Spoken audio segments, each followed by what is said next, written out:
I was 32 years old when my mother-in-law looked me straight in the eye and called me a liar in front of 30 people, not behind my back, not in a private conversation, right there in the middle of a family dinner. And the worst part? Which country are you watching from? Let me know in the comments. Don't forget to like this video, share it with your friends, and subscribe to the channel for more amazing stories. I was 3 months pregnant at the time. My name is Emily, and 6 months ago, I thought I had finally found the life I'd always dreamed of. My husband Ryan and I had been married for almost 2 years. Despite what his family believed, I didn't marry him because he came from money. Yes, Ryan had inherited nearly $10 million after his father's death. But when we met, I didn't even know he was wealthy. I fell in love with the man who spent 3 hours helping me change a flat tire during a thunderstorm. The man who remembered every little thing I said. The man who made me feel safe.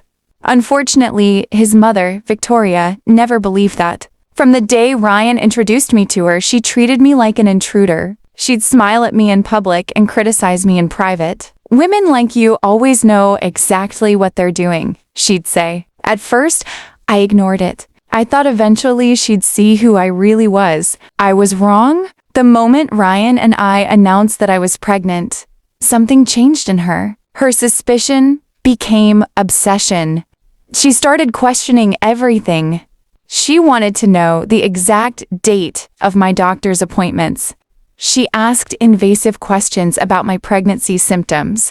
She even demanded to see ultrasound photos. It was bizarre. One afternoon, I told Ryan, "Your mom acts like she's investigating a crime." He laughed nervously. "I know, I'll talk to her." But talking didn't help. Nothing helped. Then came the dinner that changed everything. Ryan's entire family had gathered to celebrate his grandmother's birthday. The atmosphere was warm and cheerful, at least until Victoria stood up with a wine glass in her hand. At first, everyone thought she was giving a toast. Instead, she turned toward me. Her smile disappeared. "I think it's time we stop pretending," she said. The room fell silent. I felt my stomach tighten. "What are you talking about?" Ryan asked. Victoria folded her arms. "I'm talking about the pregnancy." A strange chill ran through my body. She pointed directly at me. "She's faking it." The room exploded with shocked gasps. I couldn't even process what I'd heard. "What?" I whispered. Victoria's voice grew louder. "She knows Ryan controls a $10 million inheritance. She thinks the baby guarantees her access to it." I felt every face in the room turn toward me. Humiliation burned through my chest. My hands were shaking. Ryan immediately stood up.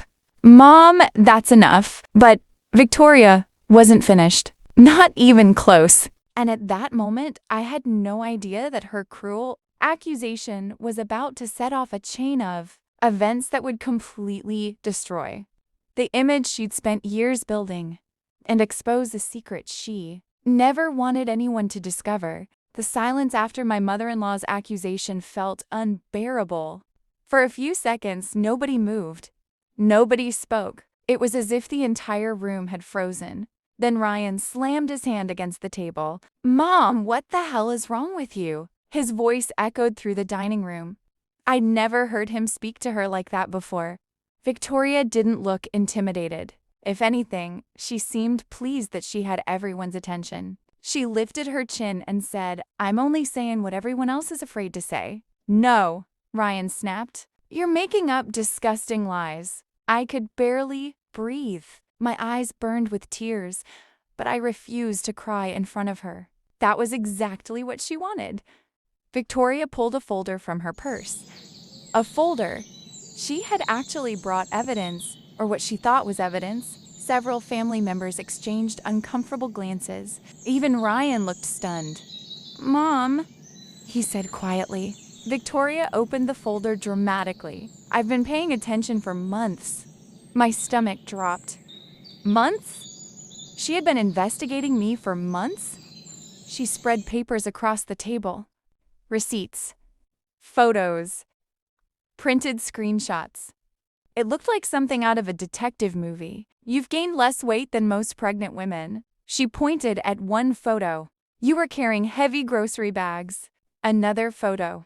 You attended a yoga class. Another. Some days, your stomach looked bigger than others. The room filled with nervous murmurs. I couldn't believe what I was hearing. She had spent months stalking me, photographing me, tracking my movements, trying to prove that I wasn't pregnant. Are you serious? I asked. Victoria ignored me. Then she turned toward Ryan. She's manipulating you. Ryan looked horrified. Mom, she's under a doctor's care. We've seen the baby.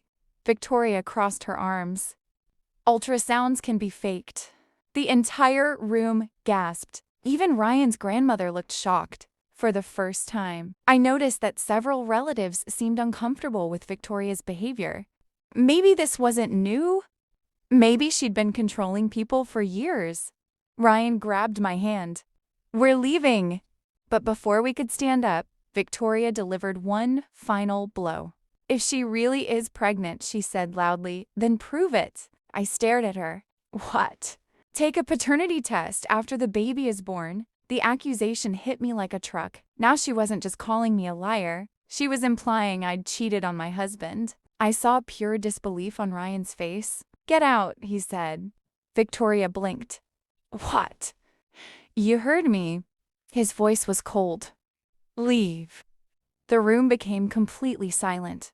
For the first time all evening, Victoria looked rattled. You would choose her over your own mother? Ryan didn't hesitate. Every single time. I had never loved him more than I did in that moment. Victoria grabbed her purse and stormed out. But the damage was done. The dinner was over. The family was divided. And my pregnancy, which should have been one of the happiest moments of my life, had become a battlefield. That night, I cried harder than I had in years. Ryan held me for hours. I'm sorry, he whispered. You didn't do this. She's my mother. I looked at him. Why does she hate me so much? He didn't answer right away, and when he finally did, his voice sounded different. Almost sad, because she thinks everyone wants something from us. The next morning, things got even worse.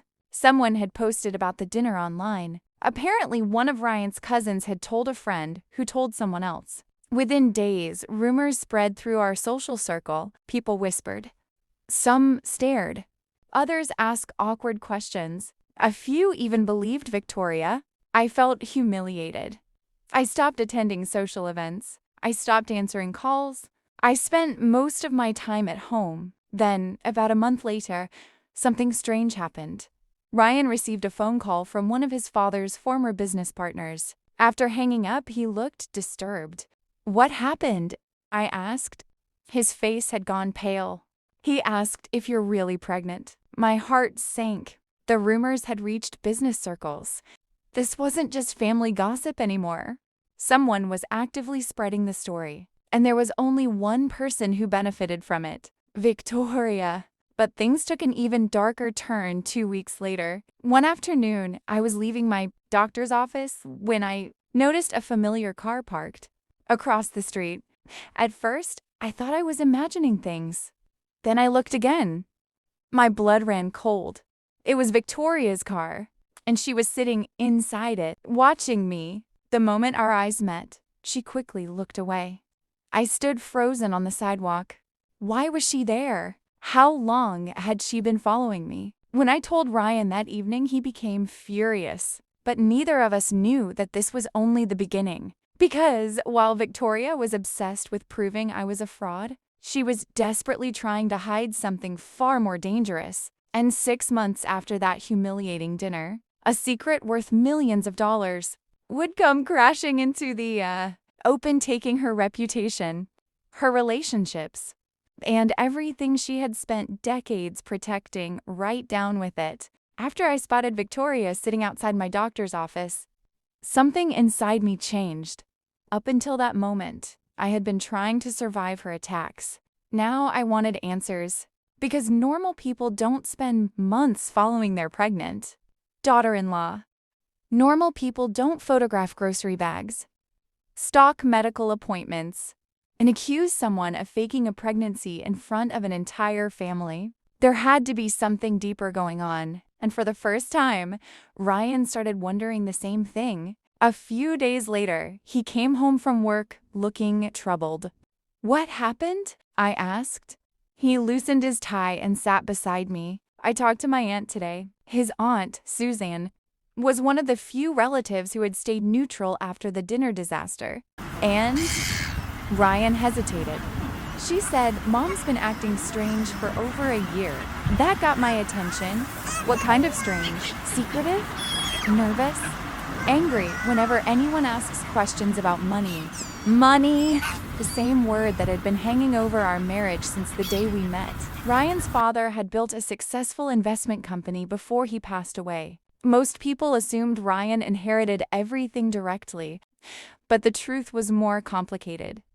Large portions of the estate were protected through trusts and legal agreements. Victoria controlled some family assets. Ryan controlled others. And according to Ryan, his mother had never been happy about that arrangement. The more we talked, the more uneasy I became. Something wasn't adding up. Then, 3 weeks later, everything exploded. It started with a phone call. Ryan received a call from the family attorney. The moment he answered, I knew something was wrong. His face lost all color. When the call ended, he sat perfectly still. "Ryan?" He looked at me. The attorney found irregularities. "What kind of irregularities?" His voice dropped. "Millions of dollars are missing." For a second, I thought I misunderstood. Missing? From accounts Mom was managing. I felt a chill race through my body. Suddenly, every accusation, every attack, every rumor, every attempt to destroy my credibility, it all looked different. What if this had never been about me? What if I had simply been a distraction? Over the next several weeks, a private forensic audit began. The details were kept quiet. Only a handful of family members knew, but tension spread quickly. Victoria seemed more agitated than ever. She called Ryan constantly, sometimes 10 or 15 times a day. He stopped answering. Then the emotional manipulation began. One voicemail said she was sick. Another claimed she was being persecuted. Another accused me of turning her son against her. At one point, she left a message crying, "I gave my whole life to this family." Ryan deleted it without responding. For the first time, he wasn't defending her. He was questioning her, and that terrified her. Meanwhile, my pregnancy continued. The baby was healthy. Every appointment brought good news, but emotionally, I was exhausted. Instead of decorating a nursery and enjoying those final months before motherhood, I felt trapped inside a family scandal. Then came the baby shower. I almost canceled it. After everything that had happened, the idea of being surrounded by people sounded awful. But my friends convinced me to go. "It's your day," one of them said. "Don't let her take that too." So I went, and for a few hours things felt normal. There were gifts, laughter, pictures, hope. Then the front door opened, and Victoria walked in. The room went silent. Nobody had invited her. My heart started pounding.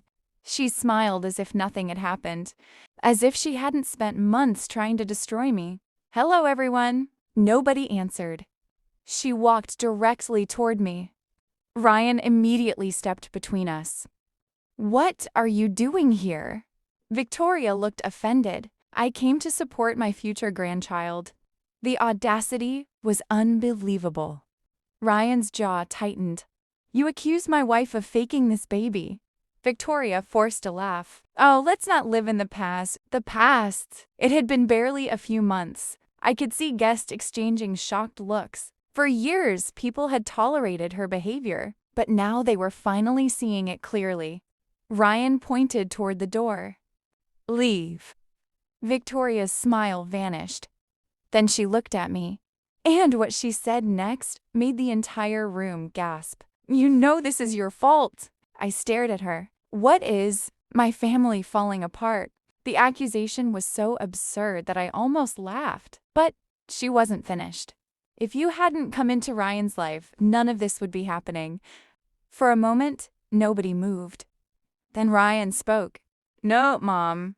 His voice was calm, dangerously calm. "This is happening because of your choices." For the first time, I saw genuine fear in her eyes. Not anger, not arrogance. Fear. Because deep down she knew something we didn't. She knew what the audit was finding. She knew the truth was getting closer. And she knew she was running out of time. Security eventually escorted her out. The party continued. But the mood had changed. Everyone sensed that something major was coming. Nobody knew how major. A month later, I gave birth to a beautiful baby girl. The moment I held her, everything else disappeared. The rumors, the accusations, the stress, none of it mattered. She was perfect. Ryan cried harder than I did, and for the first time in months, I felt genuinely happy. Then came the twist nobody expected, including Victoria. A week after our daughter was born, the audit was completed. The findings were devastating. Over several years, millions of dollars had quietly been transferred through a network of accounts controlled by Victoria. The amount was staggering, far larger than anyone had imagined. Family members were shocked. Business partners were furious. Lawyers immediately became involved. And suddenly the woman who had spent months accusing me of fraud was facing accusations of her own. Real accusations, supported by evidence. The family erupted into chaos. People who had defended her began distancing themselves. Relatives started demanding answers. Old secrets surfaced. Long-buried conflicts came back into the open, and as investigators dug deeper, they uncovered something that made the entire situation even worse. Victoria just been hiding money. She had been preparing to shift blame if everything collapsed. And one of the people she planned to blame was me. When Ryan told me that, I felt sick. She had spent months building a narrative. The greedy daughter-in-law, the fake pregnancy, the gold digger, the outsider. She had been creating the perfect scapegoat. But now the story was falling apart, and very soon she would be forced to face the consequences of every lie she had told. The confrontation that followed would change the family forever. And when it was finally over, Victoria would lose far more than money. She would lose the one thing she valued most, her image. Week after the audit was completed, the entire family gathered for what would become the most unforgettable meeting of our lives. Ironically, it took place in the same dining room where Victoria had accused me of faking my pregnancy, the same room where she had humiliated me, the same room where she had pointed her finger at my stomach and called me a liar. Only this time, things were different. Very different. I sat beside Ryan with our newborn daughter sleeping peacefully in my arms. As I looked around the room, I noticed something that would have been impossible 6 months earlier. Nobody was sitting beside Victoria. Nobody. For years, she'd been the center of attention, the person everyone listened to, the person everyone feared. Now she sat alone, and she knew it. The family attorney arrived carrying several thick folders. The room was silent. No small talk, no smiles, no pretending. Everyone was there for one reason: the truth. Victoria tried to act confident, but I could see her hands trembling. The attorney opened the first folder. Then he began presenting the findings. Transaction after transaction, transfer after transfer. Account after account of every document painted the same picture. Money had been quietly moved over several years, not accidentally, not by mistake, deliberately. As the evidence piled up, relatives who had once defended Victoria couldn't even look at her. One of Ryan's uncles shook his head in disbelief. "You lied to all of us." Victoria immediately tried to interrupt. "That's not what happened." But the attorney continued. "There were signatures, records, emails, authorization forms." The evidence was overwhelming. For the first time since I'd known her, Victoria didn't have a clever response. She didn't have a way to manipulate the situation. Facts were something she couldn't control. Then came the part that stunned everyone. The attorney revealed that investigators had discovered internal communications showing Victoria had been preparing a defense strategy for months. My heart pounded, because I already knew where this was going. He opened another folder. Inside were printed emails, notes, messages, and there it was. My name. Over and over again. The room fell silent. The attorney explained.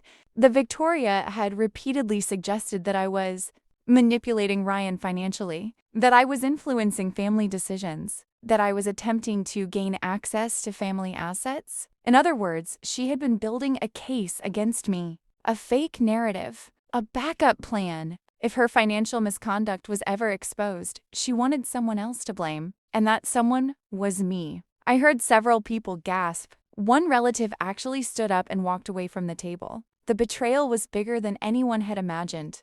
Ryan slowly turned toward his mother. His face looked completely different.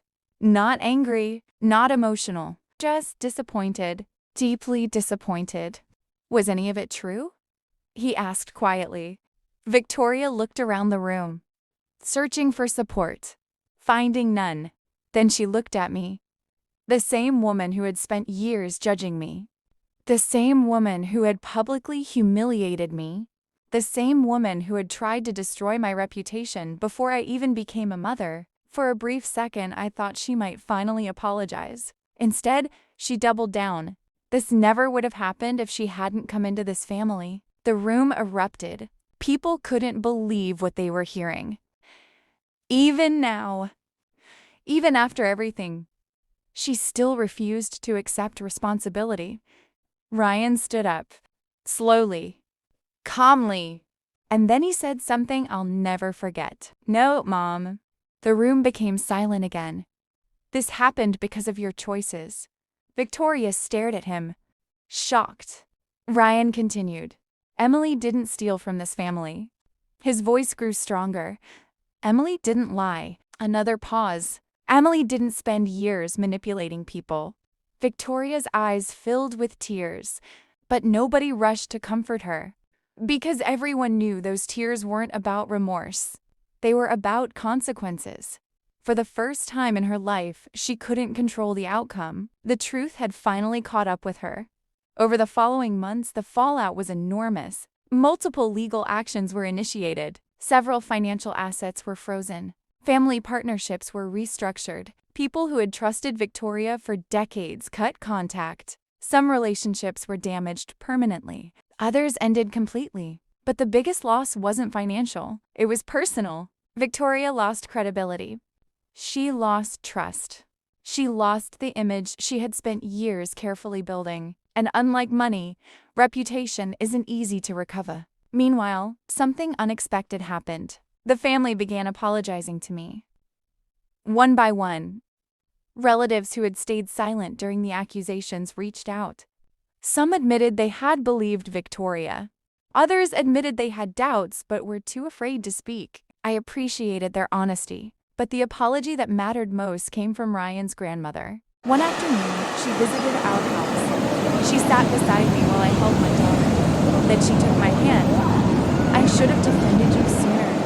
Tears filled her eyes. You deserved better.